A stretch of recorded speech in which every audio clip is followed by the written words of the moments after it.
एक गांव में पारो नामक एक गरीब विधवा रहती थी। उसका एक पुत्र था। वह इतनी गरीब थी कि घर में 4 बर्तन भी ढंग के नहीं थी। लड़का अभी छोटा था। पारो ने बड़े प्यार से उसका नाम नसीब सिंह रखा था। मगर वह इतना बदनसीब था कि उसके पैदा होने के कुछ समय बाद ही एक बीमारी से उसके पिता की मृत्यु हो गई। पारो घरों में चौका बर्तन आदि करके उसे पाल रही थी। उसे पक्का विश्वास था कि नसीब सिंह बड़ा होकर उसके सारे संकट दूर कर देगा और उसका बुढ़ापा चैन से गुजरेगा। इसी आस में रात दिन मेहनत करके वह अपने बेटे को पाल रही थी। नसीब सिंह था तो छोटा, किंतु समझदार बहुत था। संयम और धीरज की उसमें कमी न थी। किसी भी बात को गहराई तक जानने की उसमें प्रबल उत्सुकता रहती थी।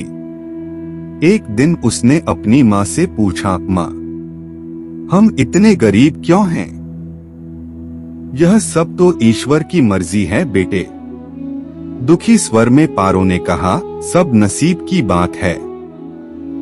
मगर नसीब सिंह यह उत्तर पाकर संतुष्ट नहीं हुआ। वह बोला, ईश्वर की ऐसी मर्जी क्यों है? बेटा, यह तो ईश्वर ही जाने। अगर ईश्वर ही जाने तो ठीक है, मैं ईश्वर से ही पूछूंगा कि हम इतने गरीब क्यों हैं। बताओ माँ, बताओ कि ईश्वर कहाँ मिलेगा। पारो तो वैसे ही परेशान रहती थी। अत उसकी बातों से उकताकर उसने कह दिया, वह जंगलों में रहता है, लेकिन तुम वहां न जाना। लेकिन नसीब सिंह ने दिल ही दिल में उसी क्षण इरादा बना लिया कि वह ईश्वर को ढूंढेगा और पूछेगा कि आखिर हम इतने गरीब क्यों हैं। एक दिन वह जंगल की ओर चल दिया। जंगल घना और भयानक था। चलते चलते नसीब सिंह बुरी तरह थक गया, मगर भगवान की परछाई भी उसे दिखाई नहीं दी। अत वह थक-हार कर पत्थर की एक शिला पर जा बैठा और सोचने लगा कि भगवान तो यहाँ कहीं नहीं है। आखिर गरीबी दूर कैसे हो? तभी संयोगवश मृत्यु लोक का भ्रमण करते करते शिव पार्वती उधर ही आ निकले। उन्होंने बच्चे को वहां बैठे देखा तो उन्हें बड़ा अचरज हुआ कि यह अबोध बालक इस बीहड़ जंगल में बैठा क्या कर रहा है। भगवान शिव ने बालक से पूछा, तुम कौन हो बालक और इस जंगल में बैठे क्या कर रहे हो? मैं ईश्वर को ढूंढ रहा हूँ। ईश्वर को? पार्वती चौंकी और पूछा, मगर क्यों? ईश्वर से तुम्हें क्या काम है? मैं उनसे पूछना चाहता हूँ कि हम इतने गरीब क्यों हैं, दूसरों की तरह हम पर भी भाग्य की कृपा क्यों नहीं है। निर्भीक सिंह ने निर्भीकता से उत्तर दिया। माँ पार्वती और भगवान शिव उस बच्चे का साहस देखकर बहुत प्रसन्न हुए। माँ पार्वती तो करुणा की सागर है। उन्हें उस बच्चे पर बड़ी दया आई और भगवान शिव से मुखातिब होकर बोली, प्रभु, इस बालक का कुछ कीजिए। हम कुछ नहीं कर सकते पार्वती, क्योंकि इसके भाग्य में यही सब लिखा है। भाग्य देवता के लेख के अनुसार इसे ऐसा ही जीवन भोगना है। नहीं नहीं स्वामी, आपको कुछ करना ही होगा। माँ पार्वती हठ करने लगी। जिद न करो पार्वती, यदि हम उसे कुछ दे भी देंगे तो वह इसके पास नहीं रुकेगा। इसे वैसा ही जीवन जीने दो जैसा भाग्यदेव चाहते हैं। नहीं प्रभु, इसकी गरीबी दूर करने के लिए आपको इस पर कृपा करनी होगी। जब माँ पार्वती जिद करने लगी तो भगवान भोले शंकर ने बच्चे को एक हार दे दिया।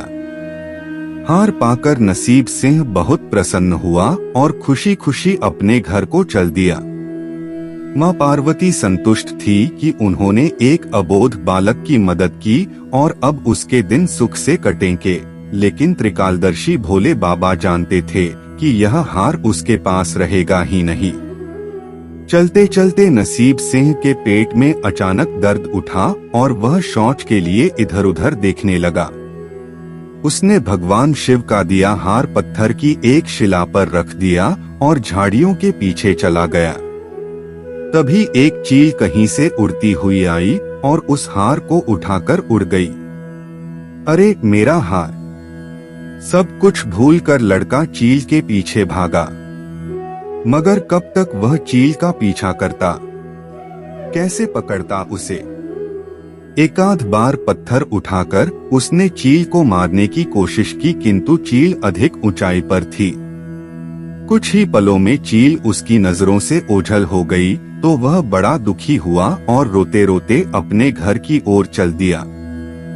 घर पहुंचकर उसने माँ को सारी बात बताई, मगर पारो को उसकी बात पर बिल्कुल भी विश्वास नहीं हुआ।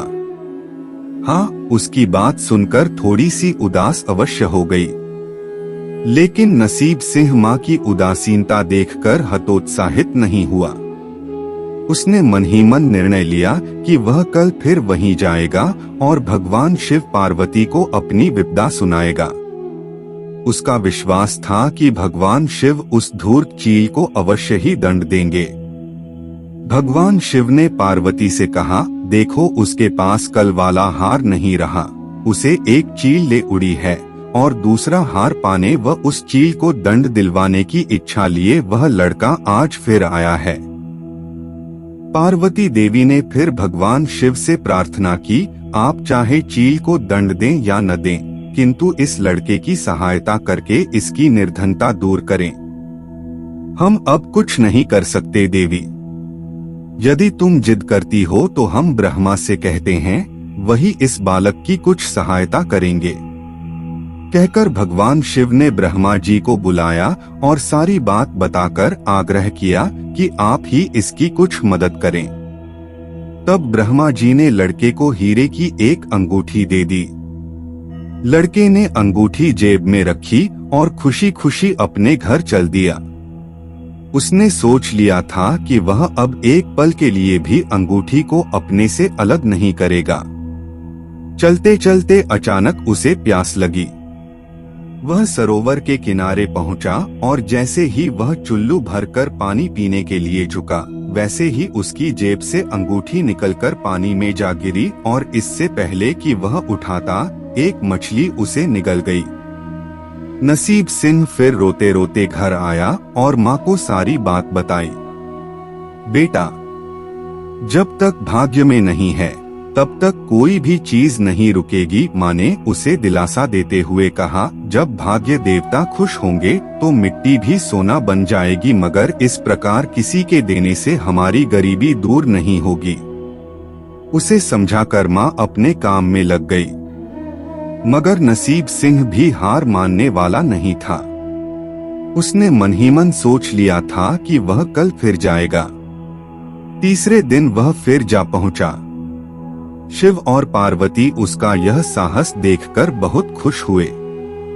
शिव जी ने इस बार ब्रह्मा जी के पास जाकर बात की कि वह लड़का तो बड़ा साहसी है, इसका कुछ उद्धार किया जाना चाहिए। तब ब्रह्मा जी ने सलाह दी कि हमें भगवान श्री हरि के पास जाना चाहिए, वही इसका कोई हल बताएंगे। अत वह श्री हरि के पास जा पहुँचे। पूरी बात सुनकर भगवान विष्णु ने नसीब सिंह को कुछ हीरे दिए। हीरे पाकर वह बहुत खुश हुआ और इस बार बिना कहीं रुके उसने सीधे अपने घर जाने का निश्चय किया, क्योंकि 2 बार उसकी चीजें खो चुकी थी। जब वह घर पहुंचा, माँ घर पर नहीं थी। अत नसीब सिंह ने हीरे एक लोटे में रखकर कोने में छिपा दिए और माँ को ढूंढने निकल पड़ा। वह मन ही मन सोचने लगा कि अब माँ को किसी के घर काम करने की क्या आवश्यकता है। अब तो वह भी अमीर बन गए हैं। उधर पीछे से चोर उसके घर में घुसे और जो भी सामान हाथ लगा लेकर भाग निकले। उस सामान में लोटा भी था जिसमें हीरे रखे थे। जब वह माँ के साथ वापस आया तो देखा कि हीरे गायब थे। इतना ही नहीं, घर का दूसरा सामान भी गायब था। अब तो उसकी माँ को बहुत गुस्सा आया। वह बोली, क्यों मुझे नई नई कहानियां सुनाकर पागल बनाता जा रहा है? सारा दिन आवारा की तरह इधर उधर भटकता रहता है और शाम को पिटाई के डर से कोई नई कहानी सुना देता है। माँ की डांट सुनकर लड़का रोने लगा। वह तो केवल वही जानता था कि जो कुछ भी उसने बताया था वह सत्य था। डांट खाकर लड़के की हिम्मत और बढ़ गई और अगले दिन वह फिर उसी स्थान पर जा पहुंचा। भगवान भोले शंकर सोचने लगे कि इस पर इतनी मुसीबतें पड़ी लेकिन इसने हिम्मत नहीं हारी। इससे वह बहुत प्रसन्न हुए और भाग्य देवी के पास जाकर बोले, यह लड़का बहुत ही साहसी, हिम्मती और धीरज वाला है। ऐसा व्यक्ति अभागा नहीं हो सकता। इसे कुछ दे दो। आज्ञा पाकर भाग्य की देवी ने नसीब सिंह को सोने का एक सिक्का दिया। सिक्का लेकर नसीब सिंह खुशी खुशी अपने घर को चल दिया। जब उसने घर जाकर वह सिक्का अपनी माँ को दिया तो उसकी माँ बहुत खुश हुई। अब क्योंकि उन पर भाग्य देवी की कृपा हो गई थी, अत सारे काम ही अपने आप शुभ होने लगे। दूसरे दिन ही एक मछली वाला उसके गांव में मछली बेचने आया तो लड़के ने वही सिक्का देकर मछली खरीद ली। उसकी माँ ने मछली का पेट चीरा तो वह अंगूठी निकली जो ब्रह्मदेव ने उसे दी थी और जो उसकी जेब से तालाब में गिर गई थी। माँ ने अंगूठी संभाल कर रख ली और नसीब सिंह से बोली, जा बेटा, जंगल से थोड़ी लकड़ियाँ ले आ, आज घर में ईंधन बिल्कुल नहीं है। लड़का कुल्हाड़ी लेकर जंगल की ओर चल दिया। वहां जाकर जिस पेड़ पर लकड़ी काटने के लिए चढ़ा, वहां उसी चील का घोंसला था जो उसका हार उठाकर ले गई थी। लड़के ने देखा कि चील कहीं आसपास नहीं थी। नसीब सिंह ने अपना हार उठा लिया और जो भी थोड़ी बहुत लकड़ियां पेड़ के आसपास पड़ी थी वही उठाकर घर की ओर चल दिया। माँ हार पाकर बहुत खुश हुई। अब तो देखते ही देखते उनके दिन बदल गए। घर में किसी चीज का अभाव नहीं रहा। फिर ईश्वर की कुछ ऐसी करनी हुई कि जो चोर उसके घर से हीरे चुरा कर ले गए थे, उन्हें सपने में महादेव ने चेतावनी दी कि जो हीरे उस लड़के के घर से चुरा कर लाए थे वे तुरंत वापस कर दो, वरना तुम्हारा सर्वनाश कर दूंगा। चोर उसी दिन हीरे उसके घर पर दे गए और अपनी गलती के लिए माफी भी मांगी। इस प्रकार उस अभागे का भाग्य चमक उठा। अब उसके घर में किसी चीज की कमी न थी और उनकी गरीबी सदा के लिए समाप्त हो गई।